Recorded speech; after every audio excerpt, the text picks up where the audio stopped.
Pengertian siklus pendapatan. Siklus pendapatan adalah suatu perusahaan yang terdiri atas kegiatan-kegiatan yang berkaitan dengan barang ataupun jasa, dan kegiatan yang berkaitan dengan penerimaan dalam bentuk kas. Dalam perusahaan yang berbeda memiliki sumber pendapatan yang berbeda-beda. Sebagai contoh, dalam pendapatan dalam bentuk barang ataupun jasa seperti dokter, pengacara, ataupun notaris, kemudian memperoleh pendapatan berupa uang jasa seperti bioskop dan gedung pertunjukan dalam bentuk penjualan yaitu karcis pada tempat duduk. Sedangkan pendapatan dalam bentuk bank atau lembaga adalah bunga dividen. Rekening-rekening dalam siklus pendapatan. Yang pertama pada penjualan kredit. Pada kolom debit yaitu piutang usaha atau harga pokok pendapatan. Pada kolom kredit yaitu penjualan dan persediaan. Yang kedua yaitu penerimaan kas. Pada kolom debit yaitu kas dan potongan penjualan. Sedangkan dalam kolom kredit yaitu piutang usaha. Selanjutnya yang ketiga yaitu retur penjualan dan potongan lainnya. Pada kolom debit terdapat retur penjualan dan potongan lainnya. Kemudian pada kolom kredit yaitu piutang usaha. Pada cadangan keuangan piutang dalam kolom kredit terdapat kerugian piutang, sedangkan pada kolom kredit itu cadangan kerugian piutang. Kemudian penghapusan piutang. Pada kolom debit yaitu cadangan kerugian piutang, sedangkan dalam kolom kredit yaitu piutang usaha. Slide selanjutnya yaitu tujuan audit siklus pendapatan. Tujuan audit atas siklus pendapatan adalah menyangkut usaha untuk mendapatkan bukti kompeten yang cukup untuk asersi laporan keuangan yang signifikan yang berhubungan dengan transaksi-transaksi dan saldo-saldo yang dipengaruhi oleh siklus pendapatan. Untuk mencapai tujuan tersebut, auditor menerapkan berbagai sisi perencanaan audit dan metodologi pengujian audit. Sasaran-sasaran audit siklus pendapatan yaitu yang pertama keberadaan atau keterjadian, yang kedua kelengkapan, yang ketiga kepemilikan dan kewajiban, yang keempat yaitu penilaian dan pengalokasian, yang kelima yaitu penyajian dan pengungkapan. Kemudian slide selanjutnya yaitu pengembangan strategi audit berdasarkan pemahaman bisnis dan industri. Terdiri dari 4. Yang pertama yaitu ekspektasi total pendapatan berdasarkan kapasitas pasar dan klien. Yang kedua yaitu ekspektasi margin kotor, pangsa pasar dan keunggulan bersaing. Yang ketiga ekspektasi piutang neto berdasarkan rata periode penagihan klien dan industri. Kemudian yang terakhir yaitu ekspektasi biaya yang terkait seperti yang pertama pada harga pokok penjualan dan biaya penjualan. Selanjutnya, materialitas. Yang pertama, frekuensi transaksi pendapatannya tinggi. Yang kedua, jumlah pendapatannya besar. Yang ketiga, piutang usaha. Yang keempat, penerimaan kas dari piutang. Dan yang kelima, jumlahnya relatif material, sehingga pendapatan sering dijadikan sebagai dasar untuk menentukan jumlah yang material. Selanjutnya, alokasi materialitas pada piutang. Yang pertama, risiko salah sajinya tinggi. Yang kedua, biaya prosedur audit tinggi. Dan yang ketiga, menyebabkan tolerable misstatement-nya relatif rendah.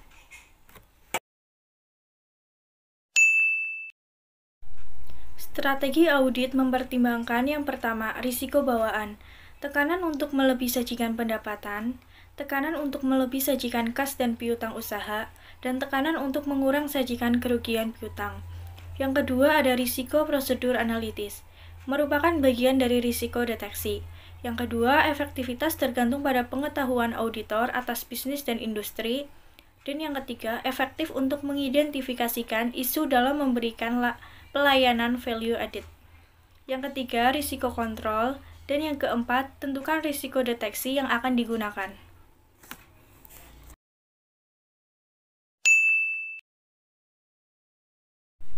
Langkah-langkah prosedur analitis. Yang pertama, memahami total pendapatan dengan menggunakan informasi kapasitas dan pasar klien. Yang kedua, pendapatan per jam karyawan pabrik. Yang ketiga, pendapatan per mesin. Yang keempat, pendapatan per meter persegi. Yang kelima, pendapatan dibandingkan dengan tingkat hunian. Yang keenam, pendapatan per mahasiswa. Yang ketujuh, peka terhadap tren penjualan produk klien. Yang kedelapan, memahami pangsa pasar klien. Dan yang kesembilan, menilai perputaran piutang usaha atau harian rata-rata pengumpulan piutang usaha.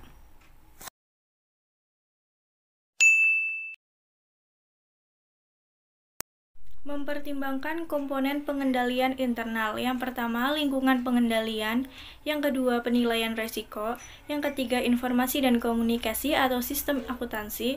Yang keempat, monitoring. Dan yang kelima, aktivitas pengendalian.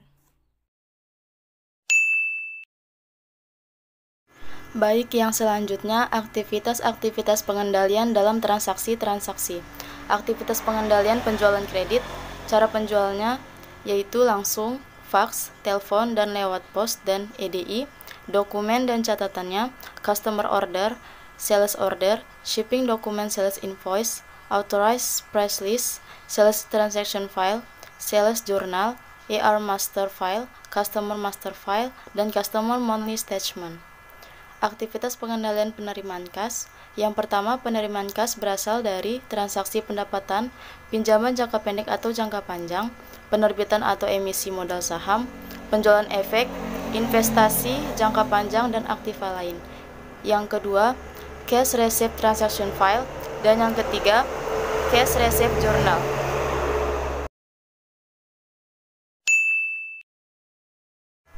Aktivitas pengendalian transaksi penyelesaian penjualan. Yang pertama, pemberian diskon tunai. Yang kedua, pemberian retur dan rabat penjualan. Dan yang ketiga, penentuan jumlah piutang tak tertagih.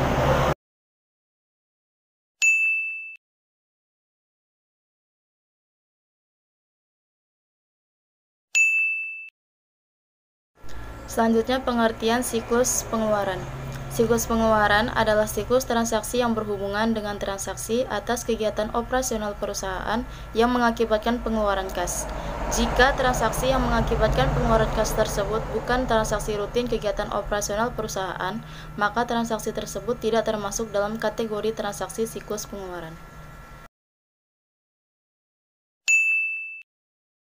Jenis-jenis akun yang mempengaruhi audit terhadap siklus pengeluaran. Dalam siklus ini, terdapat dua transaksi pembelian dan transaksi pengeluaran kas. Transaksi pembelian dan pengeluaran kas mempengaruhi sejumlah rekening sebagai berikut. Yang pertama, persediaan. Yang kedua, persediaan bahan baku. Yang ketiga, biaya dibayar di muka. Yang keempat, pelnet aset. Yang kelima, aset lain-lain, misalnya aktiva tak perwujud. Yang keenam, kembalian pembelian. Yang ketujuh, potongan pembelian. Yang kedelapan, berbagai jenis biaya. Yang kesembilan, utang dagang. Dan yang kesepuluh, kas. Kategori asersi. Yang pertama, keberadaan dan keterjadian. Tujuan audit terhadap golongan transaksi. Transaksi pembelian ini mencerminkan barang dan jasa yang diterima dari pemasok selama periode yang diaudit. Tujuan audit terhadap saldo akun utang usaha yang tercatat mencerminkan jumlah kewajiban netitas yang ada pada tanggal neraca. Yang kedua, kelengkapan. Tujuan audit terhadap golongan transaksi, semua pembelian dan pengeluaran kas yang dilakukan selama periode berjalan telah dicatat. Tujuan audit terhadap saldo akun untuk hutang usaha meliputi semua jumlah yang terutang kepada pemasok barang dan jasa per tanggal neraca. Ketiga, hak dan kewajiban. Tujuan audit terhadap golongan transaksinya, perusahaan bertanggung jawab atas hutang yang berasal dari pencatatan transaksi pembelian. Tujuan audit terhadap saldo akunnya, hutang usaha merupakan kewajiban perusahaan per tanggal neraca.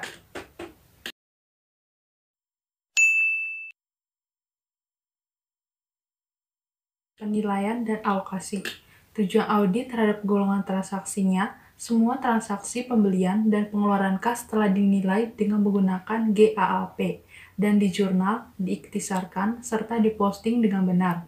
Tujuan audit terhadap saldo akunnya, hutang usaha dinyatakan dalam jumlah benar.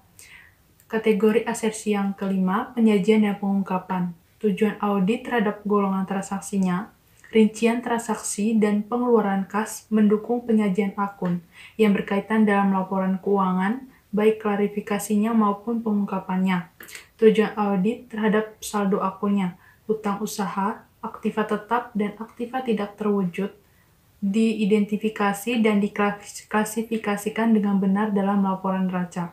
Pengungkapan yang memadai telah berkaitan dengan hutang usaha, aktiva tetap, dan aktiva tak berwujud.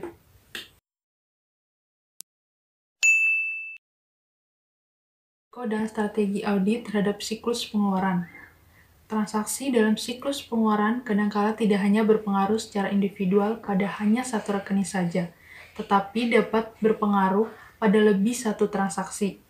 Faktor-faktor risiko melekat yang berhubungan dengan transaksi-transaksi siklus pengeluaran meliputi: yang pertama, seberapa banyak volume transaksi; yang kedua, kemungkinan adanya pembelian dan pengeluaran kas; yang ketiga, kemungkinan adanya pembelian aktiva yang tidak memadai; yang keempat, dalam kasus kapitalisi, kas atau penentuan biaya periode harus mempertimbangkan terhadap aspek kesinambungan dalam akuntansinya. Pengendalian internal.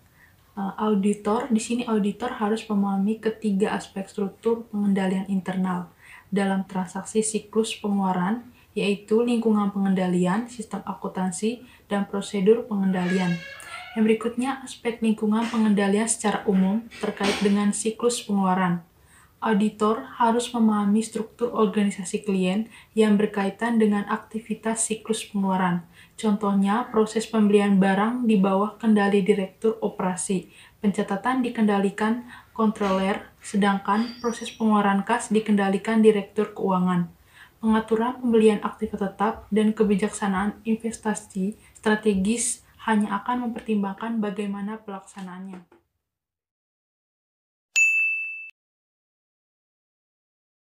Baik, saya akan melanjutkan slide berikutnya, yaitu sistem akuntansi secara umum terkait dengan siklus pengeluaran. Pemahaman terhadap sistem akuntansi menyebabkan auditor harus mempelajari metode pengolahan data, dokumen-dokumen kunci, serta catatan yang digunakan selama penanganan transaksi siklus pengeluaran. Prosedur pengendalian secara umum terkait dengan siklus pengeluaran. Auditor harus memahami bagaimana kecenderungan kelima kategori prosedur pengendalian dalam operasi transaksi siklus pengeluaran. Kelima kategori tersebut yaitu: yang ke-1, adanya otorisasi yang memadai; yang kedua, adanya pemisahan tugas; yang ketiga, adanya dokumen dan catatan akuntansi; yang keempat, adanya akses ke arah pengendalian; yang kelima, pengecekan dilakukan oleh personel yang independen. Pengendalian intern terhadap siklus pengeluaran. Catatan dan dokumen yang biasanya digunakan dalam transaksi siklus pengeluaran itu ada 4. Yang 1, cek; yang kedua, cek sumari; yang ketiga, cash disbursement transaksi file; yang keempat, cash disbursement journal or check regis. Fungsi-fungsi terkait dengan transaksi siklus pengeluaran. Nama fungsi: yang 1, fungsi yang memerlukan pengeluaran kas; yang kedua, fungsi catatan hutang; yang ketiga, fungsi keuangan; yang keempat, fungsi akuntansi biaya; yang kelima, fungsi akuntansi umum; yang keenam, fungsi audit intern; yang ketujuh, fungsi penerimaan kas.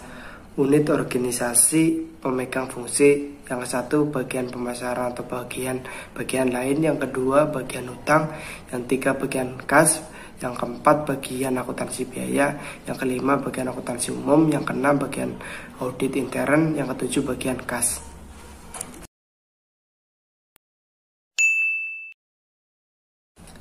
Resiko yang terdapat struktur pengendalian intern siklus pengeluaran. Dalam memahami resiko pengendalian yang timbul dalam transaksi pengeluaran kas, harus memperhatikan kemungkinan salah saji. Pengendalian yang dibutuhkan serta kemungkinan pengujian yang harus dilakukan sebagai berikut. Yang satu, tahap transaksi pembayaran utang. Yang kedua, tahap transaksi pengeluaran kas.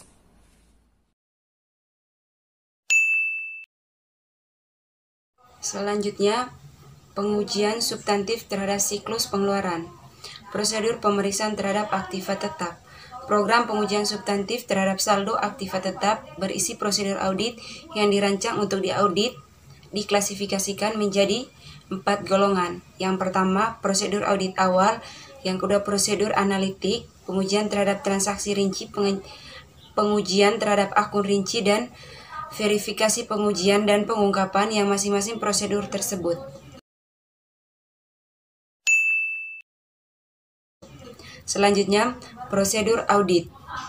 Yang pertama, prosedur audit awal. Yang kedua, prosedur analitik. Yang ketiga, pengujian terhadap transaksi rinci.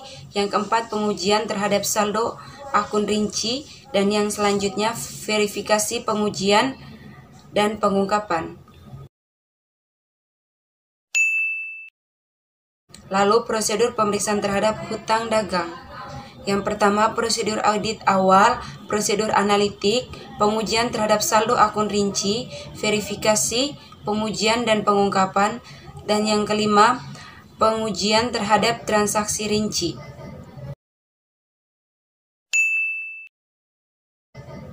Selanjutnya, prosedur pemeriksaan terhadap biaya dibayar di muka ada 2. Yang pertama, pelajari dan evaluasi internal kontrol atas biaya dan pajak dibayar di muka. Yang selanjutnya, tarik kesimpulan mengenai internal kontrol atas biaya dan pajak dibayar di muka.